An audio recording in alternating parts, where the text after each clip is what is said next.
ಈ ಒಂದು ಶ್ರಾವಣ ಮಾಸ ಶುಕ್ಲ ಪಕ್ಷ ದ್ವಿತೀಯ ಬಂತು ಅಂದ್ರೆ ಇಲ್ಲಿ ನಮಗೆಲ್ಲರಿಗೂ ಒಂದು ಹಬ್ಬ, ಮಹಾ ಹಬ್ಬ. ಯಾಕಂದ್ರೆ ವರ್ಷವಿಡೀ ರಾಯರ ಭಕ್ತರೆಲ್ಲರೂ ಕಾಯ್ತಿರುವಂತಹ ಒಂದು ಮಹಾ ಸನ್ನಿವೇಶ, ಮಹಾ ಆರಾಧನೆ ಅಂದ್ರೆ ನಮ್ಮೆಲ್ಲರ ಪ್ರೀತಿಯ, ನಮ್ಮೆಲ್ಲರ ದೈವಿಕವಾದಂತಹ ಮಧ್ವಾಚಾರ್ಯರ ಒಂದು ಸಂದೇಶವನ್ನ ಸಾರಿದಂತಹ ಮಧ್ವಚಂದ್ರ ಅಂತ ಕರೆಸಿಕೊಳ್ಳುವಂತಹ ರಾಘವೇಂದ್ರ ಸ್ವಾಮಿಗಳ ಶ್ರೀ ಶ್ರೀ ರಾಘವೇಂದ್ರ ಸ್ವಾಮಿಗಳ ಆರಾಧನೆಯ ಸನ್ನಿವೇಶ ಇದೆ. ಆಗಸ್ಟ್ 10, 11, 12 ಪೂರ್ವಾರಾಧನೆ, ಮಧ್ಯಾರಾಧನೆ ಹಾಗೂ ಉತ್ತರಾಧನೆ. ರಾಯರ ಒಂದು ದರ್ಶನಕ್ಕೆ ನಾವು ಪ್ರತಿದಿನವೂ ಕಾಯ್ತಾ ಇರ್ತೇವೆ. ಈ ಒಂದು ಮಹತ್ ದಿನಕ್ಕೆ ಕೂಡ ಬಹಳ ಉತ್ಸುಕವಾಗಿ ರಾಯರ ಮಂತ್ರಾಲಯ ಏನಿದೆ ತುಂಬಾ ಜನಜಂಗುಳಿಂದ ಕೂಡಿರುತ್ತೆ ಕೂಡ. ವರ್ಷಕ್ಕೆ ಸಾವಿರ ಜಾಸ್ತಿ ಆಗ್ತಾ ಇರೋದು, ಕಡಿಮೆ ಆಗ್ತಾನೆ ಇಲ್ಲ.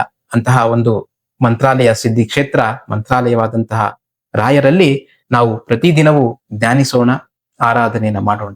ಹಾಗಾಗಿ ರಾಯರ ಈ ಮಠಕ್ಕೆ ಹೋಗದಂತವರು, ಅಂದ್ರೆ ಮಂತ್ರಾಲಯಕ್ಕೆ ಹೋಗ್ಲಿಕ್ಕಾಗಲ್ಲ, ಮತ್ತೆ ಯಾವುದೇ ಮಠಗಳಿಲ್ಲ, ಏನೋ ಒಂದು ಪೂರ್ತಿ ವಿಡಿಯೋವನ್ನು ನೋಡಲು ಫೇಸ್ಬುಕ್ ಅಥವಾ ಯೂಟ್ಯೂಬ್ನ ರಾಯರ ಭಕ್ತ ಚಾನೆಲ್ನಲ್ಲಿ ನೋಡಿ ಮತ್ತು ಈ ವಿಡಿಯೋವನ್ನು ಪ್ರತಿಯೊಬ್ಬ ರಾಯರ ಭಕ್ತರಿಗೂ ಶೇರ್ ಮಾಡಿ.